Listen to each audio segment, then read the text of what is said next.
So the first proper boss, we'll say, in the game is,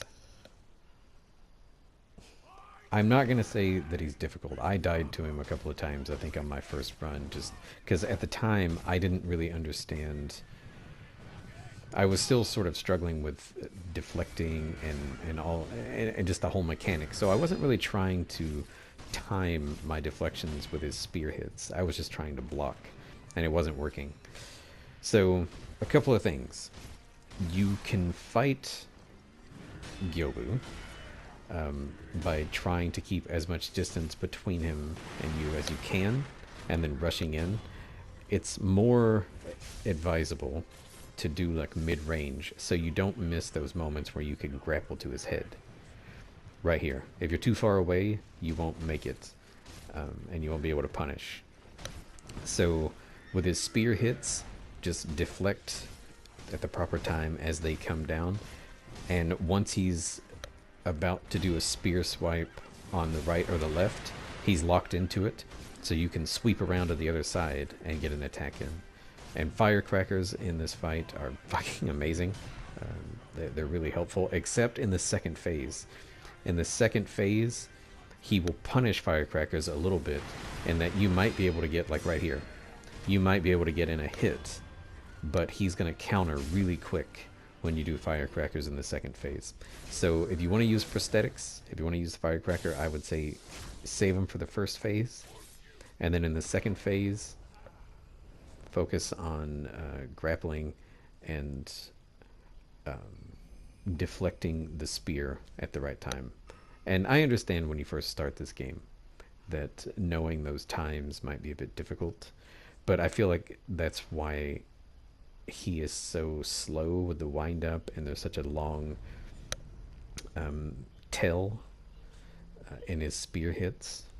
They're trying to help you learn proper deflect time, so that way later, by the time you get to the end and you have to be, in like just really quick with your deflects, by that time you sort of understand it. But in this first fight, I feel like they're just trying to help you, and you have plenty of healing moments. You can run away from him. He doesn't close gaps quick at all.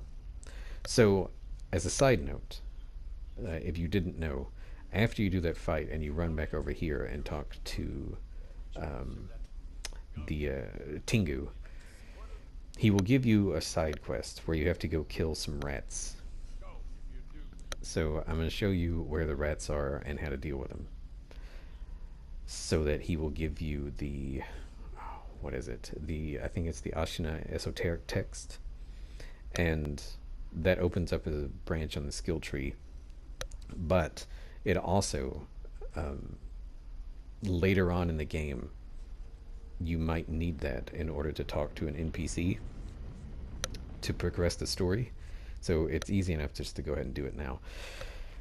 Now, if you haven't gone to Hirata and you haven't gotten the axe prosthetic, I kind of recommend you do that. And you might end up just saving this until a bit later, because here, I fucked this up completely, because these little enemies can be a pain right in the fucking balls. So you can sneak up and stealth kill this one, and then the other two are over here. You can't stealth them, as far as I know. So their little hats act as shields, and they're hard as fuck to break. And they have poison attacks, and they're just real big dicks. So I like to use the axe to break their shields and to sort of get them off their poise. And granted, I'm late. This is like New Game 6 for me, I think. So, I mean, I had the Lazulite axe in this, blah, blah, blah, blah, blah. But, I mean, I've done this in a New Game as well, my first run. And the vanilla axe works just fine as well. You might have to do a couple more swipes, but it works very well for dealing with them, even, in New Game with the non-upgraded axe. So just getting that out of the way early game is going to help you later on at a certain point, we'll say. So there you go.